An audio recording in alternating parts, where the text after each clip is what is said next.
بسم اللہ الرحمن الرحیم الحمد للہ رب العالمین والصلاة والسلام علی سید الانبیاء والمرسلین نبینا محمد خاتم النبیین وعلی آلہ الطیبین الطاہرین واصحابہ الغر المیامین ومن تبعہم بإحسان الی یوم الدین اما بعد معزز سامعین و ناظرین السلام علیکم ورحمۃ اللہ وبرکاتہ۔ اللہم انفعنا بما علمتنا وعلمنا ما ينفعنا وزدنا علما رب اشرح لی صدری ویسر لی امری واحلل عقدۃ من لسانی یفقہوا قولی۔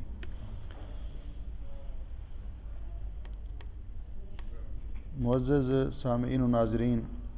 گزشتہ درس میں ہم نے قرآن کریم کی جن آیات کا ترجمہ اور تفسیر بیان کیا تھا، اس کا خلاصہ یہ تھا کہ جس طرح اللہ تعالیٰ کی گستاخی کرنا،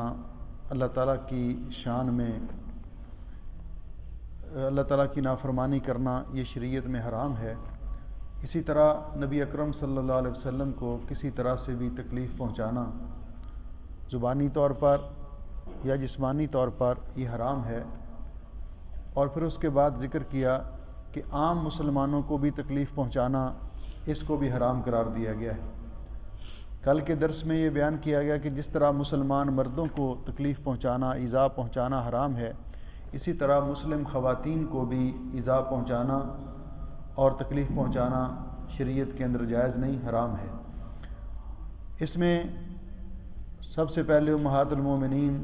رضی اللہ تعالیٰ عنہن اجمعین کا تذکرہ کیا گیا، پھر نبی پاک صلی اللہ علیہ وسلم کی بنات طاہرات کا تذکرہ کیا گیا، اور پھر عام مسلمان خواتین کا ذکر کیا گیا، اور ساتھ عام مسلمانوں کو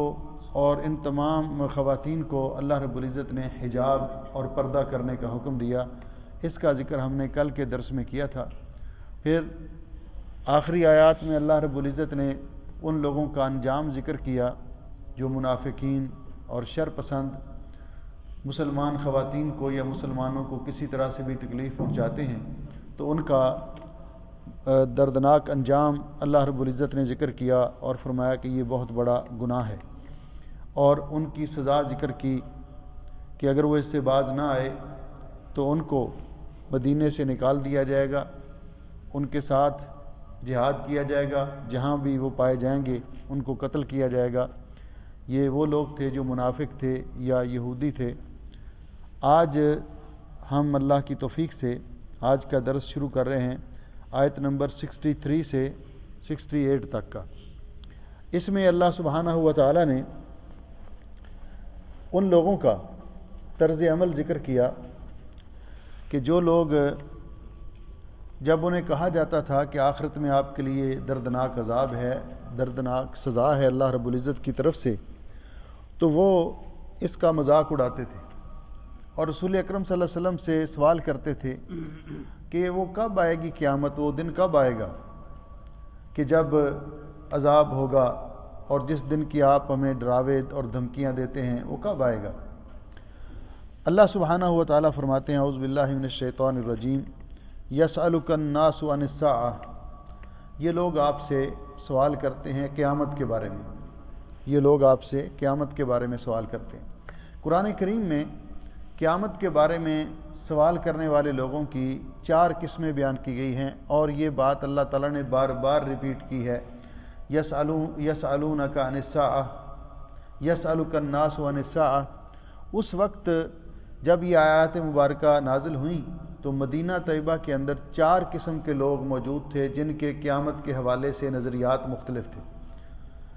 پہلی قسم کے وہ لوگ تھے کہ جو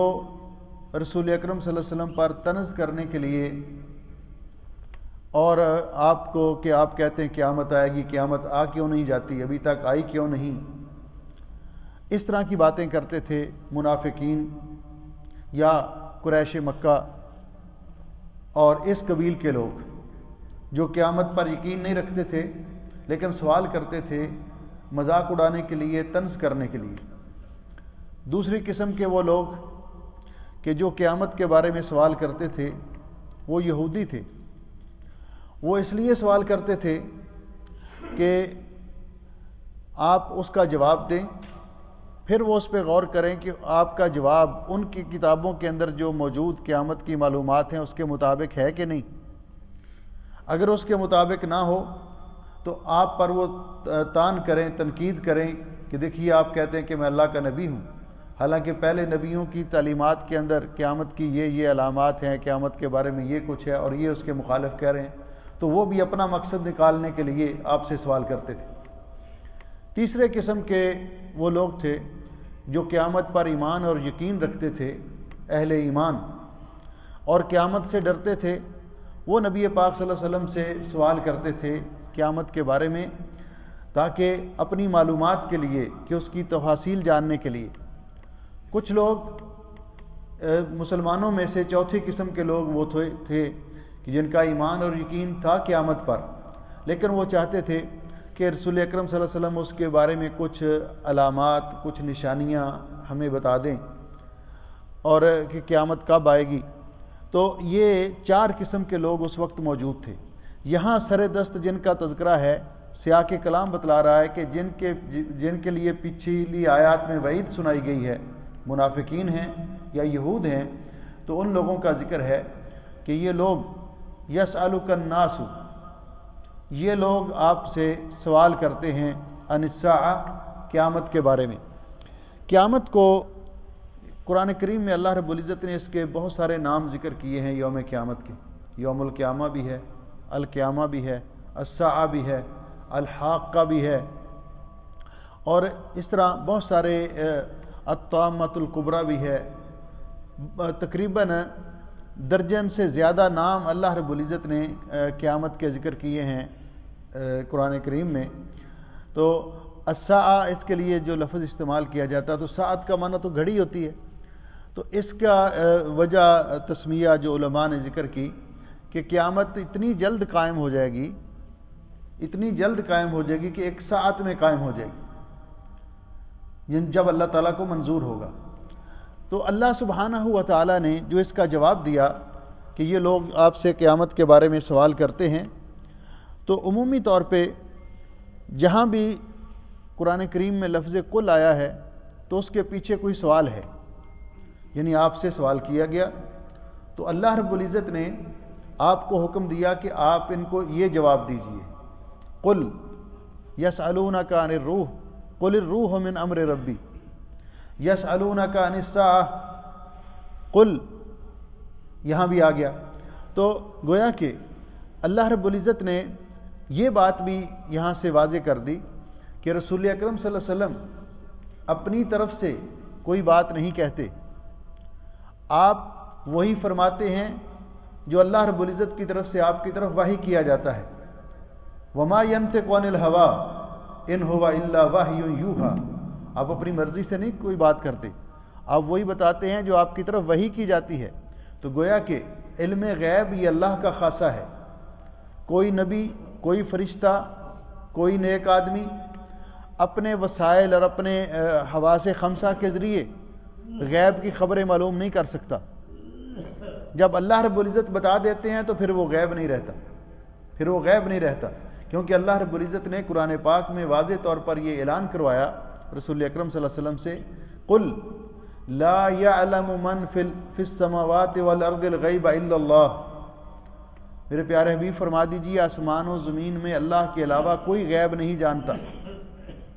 اور رسول اکرم صلی اللہ علیہ وسلم نے سورۃ الانعام کی آیت نمبر 50 کے اندر خود اللہ تعالیٰ نے آپ سے اعلان کروایا کہ آپ انہیں کہہ دیجئے ولا اعلم الغیب، نہ ہی میں غیب جانتا ہوں۔ تو یہ چونکہ قیامت کا جو علم ہے یہ ان چیزوں میں سے ہے جن کا تعلق غیب کے ساتھ ہے، جس طرح کہ سورۃ لقمان کے آخر میں اللہ رب العزت نے فرمایا کہ ان اللہ عندہ علم الساعہ، یہ 5 چیزیں جو ذکر کی گئیں ان کے بارے میں رسول اکرم صلی اللہ علیہ وسلم نے فرمایا خمس لا یعلمہن الا اللہ، یہ وہ چیزیں ہیں جن کے بارے میں کوئی نہیں جانتا اللہ کے علاوہ۔ قیامت، تو اس کا مطلب یہ ہے کہ قیامت کس وقت قائم ہوگی، کون سی تاریخ ہوگی، کون سا سال ہوگا، یہ معلومات اللہ رب العزت کے پاس ہیں۔ اللہ رب العزت نے رسول اکرم صلی اللہ علیہ وسلم کو قیامت کی علامات سے آگاہ کیا ہے، قیامت کی نشانیوں سے آگاہ کیا ہے، جس طرح کہ حدیث جبریل میں ہے علیہ الصلاۃ والسلام کہ جب انہوں نے نبی پاک صلی اللہ علیہ وسلم سے یہ پوچھا کہ قیامت کب آئے گی، اخبرنی عن الساعہ، قیامت کے بارے میں بتلائیے، تو آپ نے ایمان کے بارے میں بتلایا، آپ نے اسلام کے بارے میں بتلایا، آپ نے احسان کے بارے میں بتلایا۔ تو جب انہوں نے یہ سوال کیا اخبرنی عن الساعہ، مجھے قیامت کے بارے میں بتلائیے، تو رسول اکرم صلی اللہ علیہ وسلم نے فرمایا مل مسئول عنہا بعلم من السائل، جس سے پوچھا جا رہا ہے اس کو بھی اتنا ہی پتہ ہے جتنا آپ کو پتہ ہے پوچھنے والے کو۔ پھر انہوں نے کہا اخبرنی عن اماراتہا، قیامت کی علامات کے بارے میں بتلائیے، تو پھر آپ نے علامات کچھ بتلائیں جو اللہ رب العزت نے آپ کی طرف وحی کی۔ تو قیامت کا کلی علم، ٹوٹلی علم کہ کون سا سال ہوگا، کون سا مہینہ ہوگا، یہ بتا دیا کہ جمعے کے دن قیامت قائم ہوگی، قیامت کی علامات بتلا دی، لیکن وہ جمعے کا دن کس مہینے کا ہوگا، کس سال کا ہوگا، یہ اللہ رب العزت نے علم اپنے پاس رکھا ہے۔ تو اس لیے فرمایا میرے پیارے حبیب اس سوال کے جواب میں فرما دیجئے قل انما علمها عند اللہ، یہ انما کلمہ حصر ہے، فرما دیجئے کہ قیامت کا علم صرف اور صرف اللہ کو ہے، لا یجلیہا لوقتہا الا ہو، قیامت کو اس کے وقت پر اللہ کے علاوہ ہی اللہ ہی ظاہر کرے گا، کوئی اور نہیں ظاہر کر سکتا۔ تو اس کا علم اللہ کے پاس ہے، قیامت کا علم۔ رسول اکرم صلی اللہ علیہ وسلم سے یا مشائخ لو سمحتم، یا شیخ نحن فی واد وانتم فی واد لو سکتتم شویہ نحن نقرأ القرآن جزاکم اللہ خیرا یشوش علینا ھذا۔ قیامت کا علم اللہ سبحانہ و تعالیٰ نے اپنے پاس رکھا ہے، اللہ کے علاوہ کسی اور کے پاس نہیں اس کا ٹوٹلی علم۔ علامات جو بیان کی گئیں ان علامات کو علماء نے 3 حصوں میں تقسیم کیا ہے۔ ایک وہ علامات جو ظہور پذیر ہوئیں اور گزر چکیں، دوسری وہ علامات جو ظہور پذیر ہو رہی ہیں اور ہوتی رہیں گی، اور تیسری علامات کبریٰ 10 بڑی بڑی علامات جو دجال کے فتنے سے ظاہر ہوں گی اور سورج کے مغرب سے طلوع ہونے تک وہ مسلسل آئیں گی۔ تو جب قیامت، یہ علامات قیامت یہ آئیں گی اور یہ ظہور پذیر ہوں گی، تو اس کے بعد خود ایسے حالات اور ان کے بارے میں نبی پاک صلی اللہ علیہ وسلم نے جو پیشین گوئیاں فرمائی ہیں وہ برحق ثابت ہو رہی ہیں اور ہوتی چلی جا رہی ہیں۔ تو عرض کر رہا تھا کہ قیامت کا علامات اللہ تعالیٰ نے بتلا دی، رسول اکرم صلی اللہ علیہ وسلم نے امت کو بتلا دی، لیکن اس کا جو کلی علم ہے وہ صرف اور صرف اللہ سبحانہ و تعالیٰ کے پاس ہے۔ نبی پاک صلی اللہ علیہ وسلم سے جب صحابہ کرام نے بھی پوچھا تو جو چیز ان سوالات سے مقصود ہے ہمیں اس کی طرف توجہ دینی چاہیے۔ مثال کے طور پر نبی پاک صلی اللہ علیہ وسلم کی خدمت میں ایک صحابی آئے اور انہوں نے آ کر سوال کیا کہ متی الساعۃ یا رسول اللہ، اے اللہ کے رسول صلوات اللہ وسلم علیہ، قیامت کب آئے گی؟ تو آپ نے فرمایا ماذا اعددت لہا، تو نے قیامت کے لیے کیا تیاری کی ہے، تو نے قیامت کے لیے تیاری کیا کی ہے۔ اصل چیز ہے تیاری کرنا۔ اور پھر دوسری حدیث میں کہ من مات فقد قامت قیامتہ، جس کو موت آ گئی اس کے حساب سے قیامت قائم ہوگی، کیونکہ اس کے اعمال کا سلسلہ ختم ہو گیا۔ اس لیے ہمیں اس سے پہلے کہ وہ وقت آئے یا موت آئے، موت کا وقت بھی کسی کے علم میں نہیں ہے۔ ما تدری نفس ماذا تکسب غدا وما تدری نفس بأی ارض تموت، یہ بھی اللہ کے علم میں ہے۔ تو اللہ رب العزت نے اس کو خفیہ اور پوشیدہ اسی لیے رکھا ہے قیامت کے علم کی طرح کہ تاکہ ہم اپنے آپ کو تیار رکھیں، ہم اپنے آپ کو تیار رکھیں۔ کسی وقت بھی اللہ تعالیٰ کا امر آ سکتا ہے، کسی وقت بھی موت کا پیغام آ سکتا ہے۔ تو فرمایا انہیں فرما دیجئے قل انما علمها عند اللہ، اس کا علم قیامت کا یہ اللہ کے پاس ہے، وما یدری کا، اور آپ کو کیا معلوم، آپ کیا جانیں، لعل الساعۃ تکون قریبا، ممکن ہے کہ قیامت بہت قریب ہو، یہ آپ کو کیا معلوم، ممکن ہے قیامت بہت قریب ہو، کیونکہ اللہ رب العزت نے قرآن کریم میں رسول اکرم صلی اللہ علیہ وسلم کے بارے میں فرمایا، اور جو آپ کو معجزات عطا کیے تو فرمایا اقتربت الساعۃ وانشق القمر، قیامت قریب آ چکی ہے، یہ 1400 سال پہلے کی بات ہے، قیامت قریب آ چکی ہے اور چاند 2 ٹکڑے ہو چکا ہے، اقترب للناس حسابهم وهم فی غفلۃ معرضون، لوگوں کا وقت حساب آ چکا ہے لیکن یہ غفلت میں اعراض کر رہے ہیں اور منہ پھیر رہے ہیں۔ نبی پاک صلی اللہ علیہ وسلم نے فرمایا، حضرت سہل بن سعد رضی اللہ تعالیٰ عنہ بیان کرتے ہیں، آپ نے فرمایا بعثت انا والساعۃ کہاتین، آپ نے اپنی دونوں مبارک انگلیاں یہ کھڑی کی، شہادت کی انگلی اور ساتھ والی، فرمایا مجھے اور قیامت کو اللہ نے اس طرح ایک ساتھ بھیجا ہے، یعنی میرے آ جانے کے بعد اب قیامت آ جائے گی، تو جس کو آج سے اس پہلے 1450 سال پہلے قریب کہا جا رہا تھا، تو اب وہ کتنی قریب آ چکی ہے، بہت ساری اس کی علامات ظاہر ہو چکی ہیں، علامات کبریٰ، اب ان کا انتظار ہے۔ تو فرمایا اس کا علم اللہ کے پاس ہے، وما یدریک لعل الساعۃ تکون قریبا، اور آپ کو کیا معلوم، ہو سکتا ہے قیامت بہت ہی قریب ہو، قیامت بہت ہی قریب ہو۔ اس کے بعد اللہ رب العزت فرماتے ہیں وہ یہ لوگ جو ان حقائق کا، ایمانیات کا انکار کرتے ہیں، یا پیچھے جن چیزوں کا تذکرہ کیا اللہ اور اللہ کے رسول کی گستاخی کرتے ہیں، تو اللہ تعالیٰ فرماتے ہیں ان اللہ لعن الکافرین، اللہ تعالیٰ نے کافروں پر لعنت کی ہے۔ لعنت سے مراد الطرد العباد من رحمت اللہ، اللہ کی رحمت سے دور کرنا، اللہ تعالیٰ نے کافروں پر لعنت کی ہے۔ وَأَعَدَّ لَهُمْ سعیرہ، اور ان کے لیے سعیر تیار کی ہے، سعیر جہنم کا ایک نام ہے، دہکتی ہوئی آگ، ان کے لیے اللہ رب العزت نے دہکتی ہوئی آگ تیار کی ہے۔ خالدین فیہا، وہ اس میں رہیں گے ابدا، ہمیشہ، لا یجدون ولیا ولا نصیرا، وہ وہاں سے چھٹکارا حاصل کرنے کے لیے کوئی ولی، کوئی مددگار، کوئی دوست نہیں پائیں گے جو ان کی سفارش کر سکے اور ان کو بچا سکے، یعنی وہ لوگ جن کو کفر کی حالت میں موت آئی،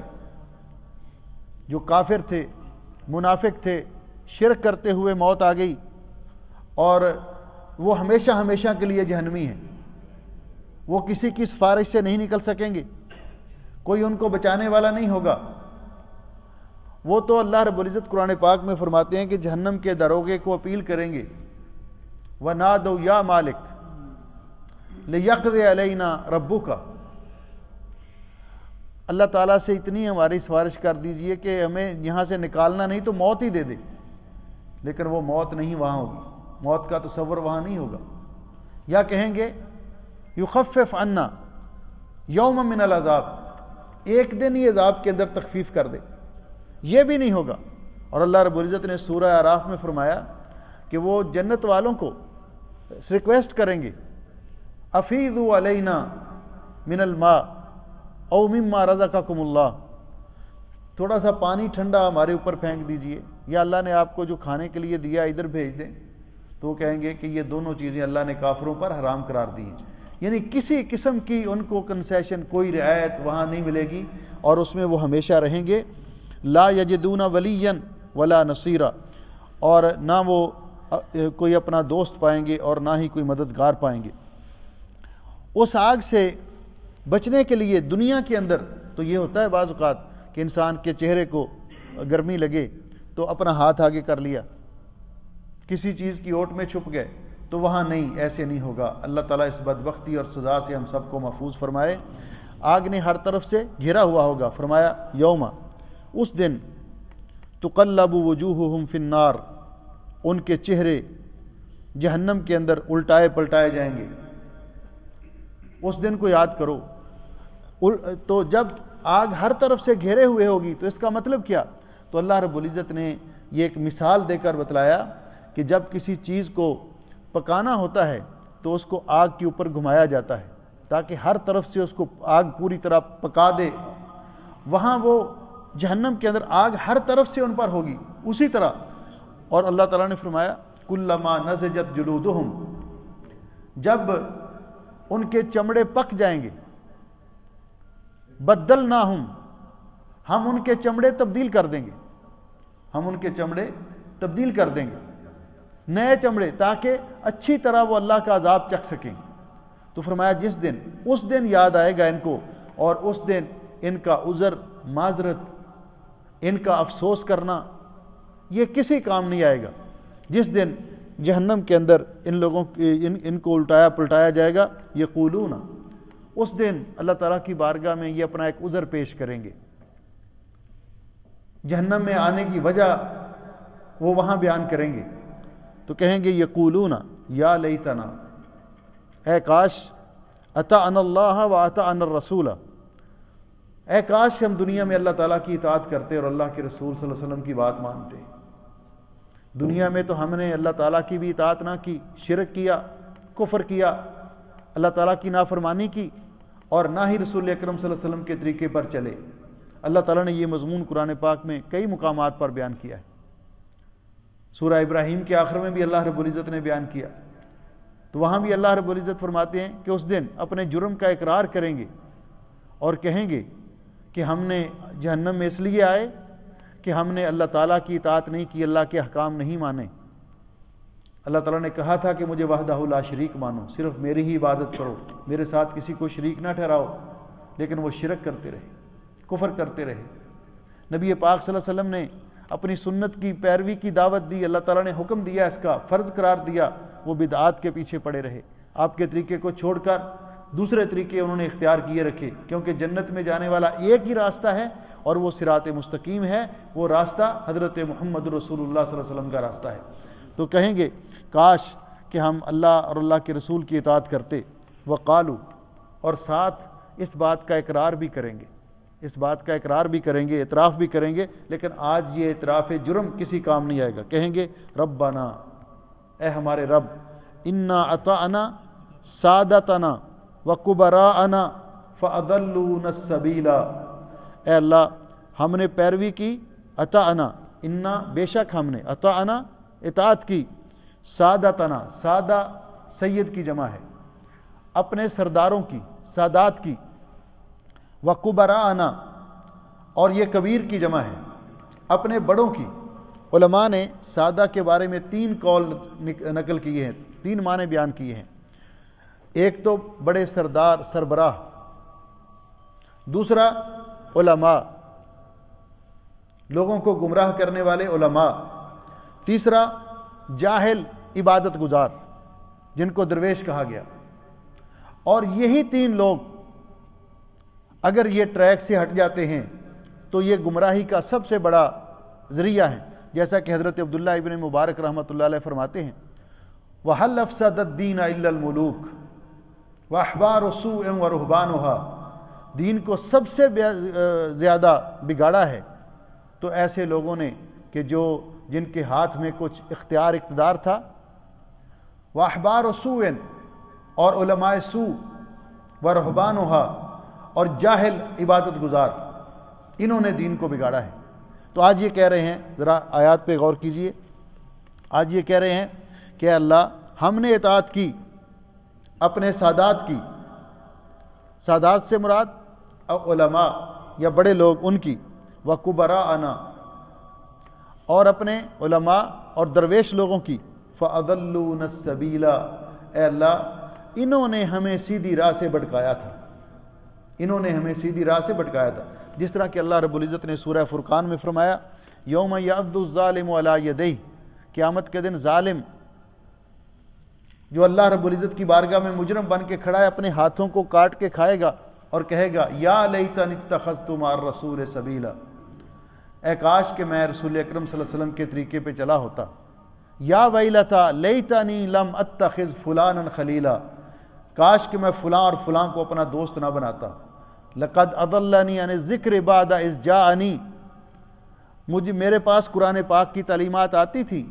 رسول اکرم صلی اللہ علیہ وسلم کی تعلیمات آتی تھی، لیکن وہ مجھے ان سے بہکا دیتا تھا، کہتا تھا نہیں اس کا مطلب یہ نہیں ہے، نہیں اس کا مطلب یہ نہیں ہے، یہ ہے۔ تو کیا کہتے ہیں آج دنیا میں ان کے اتنے عقیدت مند کہ اگر وہ حلال کہہ دیں تو اس کو حلال کہتے، اگر وہ حرام کو حلال کو حرام کر دیں تو اس کو حرام سمجھتے، اگر وہ حرام کو حلال کر دیں اس کو حلال سمجھتے۔ تو آج ان کے خلاف اللہ تعالیٰ کی بارگاہ میں جب پتہ چل گیا کہ انہوں نے ہمیں گمراہ کیا تو اللہ رب العزت کی بارگاہ میں التجا کر رہے ہیں، ربنا، اے ہمارے رب، آتہم ضعفین من العذاب، اے اللہ ان کو دگنا عذاب دے۔ یہ ہمارے جن کے پیچھے ہم دنیا میں لگے رہے اور انہوں نے ہمیں گمراہ کیا، ان کو دگنا عذاب دے۔ ایک عذاب یہ خود گمراہ تھے اس بات کا، اور دوسرا انہوں نے ہمیں گمراہ کیا، دوسرا انہوں نے ہمیں غلط راستے پہ لگایا۔ ربنا آتہم ضعفین من العذاب، اے اللہ ان کو دگنا عذاب دے، وَلْعَنْهُمْ لَعْنًا كَبِيرًا، اے اللہ ان پر بہت بڑی لعنت بھیج، ان پر بہت بڑی پھٹکار بھیج۔ اس لیے قرآن پاک میں اللہ رب العزت نے یہ قاعدہ بیان کیا ہے کہ دنیا میں جو انسان جو کرے گا وہ بھرے گا، لا تزر وازرۃ وزر اخری، کوئی دوسرے کا بوجھ نہیں اٹھائے گا دوسرے کے گناہوں کا، سوائے ایک قسم کے لوگوں کا اللہ نے ذکر کیا، سوائے ان لوگوں کے کہ الذین یضلونہم بغیر علم، وہ اپنے ثقل اور بوجھ بھی اٹھائیں گے جو لوگوں کو جہالت کی بنیاد پر گمراہ کرتے ہیں، اور ان کی وجہ سے جو لوگ گمراہ ہوئے ان کا بوجھ بھی اٹھائیں گے۔ لیکن یہ جو آج بد دعائیں دے رہے ہیں اور ان کے خلاف اللہ سے التجا کریں کہ یا اللہ ان کو دگنا عذاب دے، تو کیا اتنا کہہ کر یہ بچ سکیں گے؟ یہ نہیں بچ سکیں گے، وہ بھی نہیں بچ سکیں گے، ان کو بھی دگنا عذاب ہوگا، اور یہ بھی نہیں بچ سکیں گے یہ کہہ کر جی یا اللہ ہمیں کیوں کہ اللہ نے دنیا میں ہر انسان کو عقل دی ہے، ہر انسان کو سوچ اور فکر دی ہے، دماغ دیا ہے، باقی معاملات میں انسان سوچ سکتا ہے، لیکن جس شخص کو یہ پتہ ہے کہ اللہ رب العزت کے علاوہ کسی اور کو سجدہ کرنا حرام ہے، سجدہ عبادت صرف اللہ کے لیے ہے، جب کوئی کسی بڑے کے سامنے وہ سجدہ کرتا ہے، اس کے قدموں میں سر رکھتا ہے، تو کیا اس کی عقل اس کو بتاتی نہیں کہ یہ کام جائز نہیں ہے؟ اللہ نے حرام قرار دیا ہے۔ اللہ تعالیٰ نے قرآن پاک میں بتلا دیا کہ اللہ رب العزت کے علاوہ کوئی اولاد دینے والا نہیں،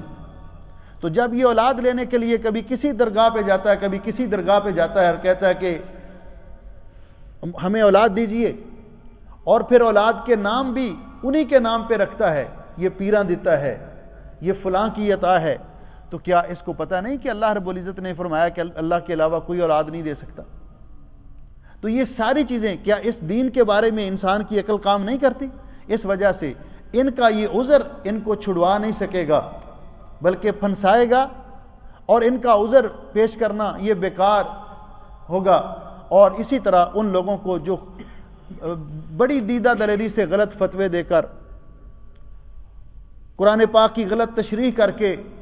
ایسے ایسے مسئلے نکال کر، جن کے بارے میں علامہ اقبال مرحوم نے کہا تھا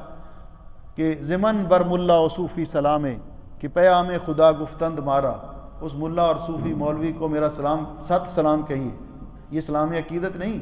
جس کو ہم 7 سلام کہتے ہیں، سلام برات، سلام تعریض، اس کو میرا 7 سلام کہیے کہ پیام خدا گفتند مارا، کہ ہمیں پڑھ کے قرآن کی آیتیں سناتا ہے، لیکن اس کا ترجمہ وہ بیان کرتا ہے، مفہوم وہ بیان کرتا ہے۔ بالکل اسی طرح جس طرح کسی نے کہا مولوی صاحب یہ جب کوئی فوت ہو جاتا ہے تو کل کرنے جائز ہیں کہ نہیں؟ تو میں نے کہا کہ نہ تو اس کا قرآن و حدیث میں ذکر ہے، نہ اس کے لیے کوئی الفاظ آئے ہیں ایسے، تو نہ نبی پاک صلی اللہ علیہ وسلم نے کیے۔ آپ کی زندگی میں آپ کی ازواج مطہرات کی وفات ہوئی، آپ کی اولاد اطہار کی وفات ہوئی، صحابہ کرام فوت ہوئے، آپ نے یہ نہیں کیا تیسرے دن کوئی کل یا اس طرح کا اہتمام۔ تو وہ مجھے کہتا ہے جی میں نے بات کی تھی، تو انہوں نے کہا کہ وہ ایک کل کو روتا ہے، قرآن میں تو کتنے 4 کل ہیں آخر میں، قل یا ایھا الکافرون، قل اعوذ برب الفلق، قل هو اللہ احد، قل اعوذ برب الناس۔ اب کیا اس کل کا یہ معنی ہے؟ تو اس طرح کے اپنی مطلب علامہ اقبال کیا کہتے ہیں کہ زمن بر ملا و صوفی سلامے کے پیام خدا گفتند مارا،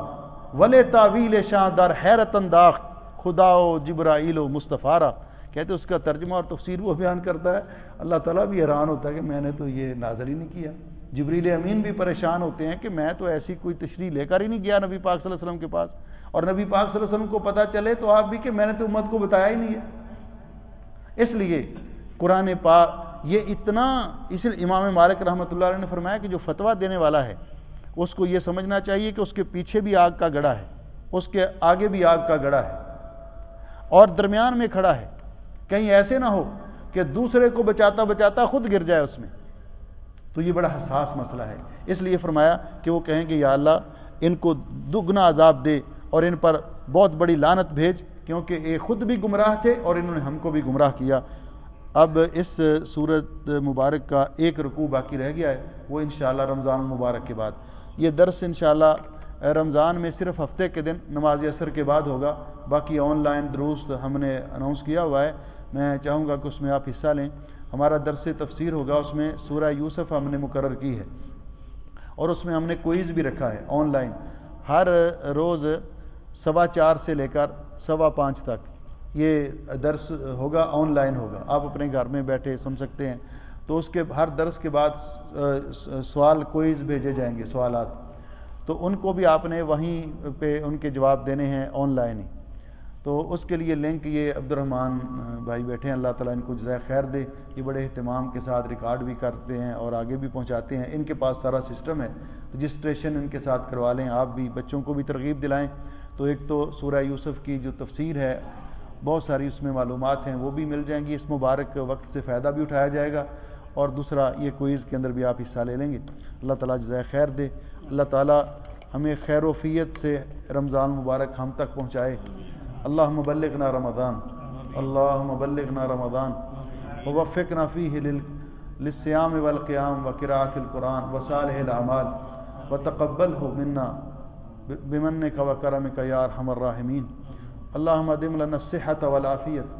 اللہم اشفنا، اللہم اشفنا واشف مرضانا ومرضى المسلمین، اللہم اقض حاجاتنا وحاجات المسلمین، اللہم انت ولینا فی الدنیا والآخرہ، توفنا مسلمین والحقنا بالصالحین۔ اللہ تعالیٰ خیر و عافیت سے رمضان ہم تک پہنچائے اور ہمیں صحت و عافیت عطا فرمائے کہ ہم روزے رکھ سکیں، راتوں کو قیام کر سکیں، قرآن پاک کی تلاوت اور عبادات، دعائیں، صدقہ و خیرات، رمضان میں عمرہ کرنا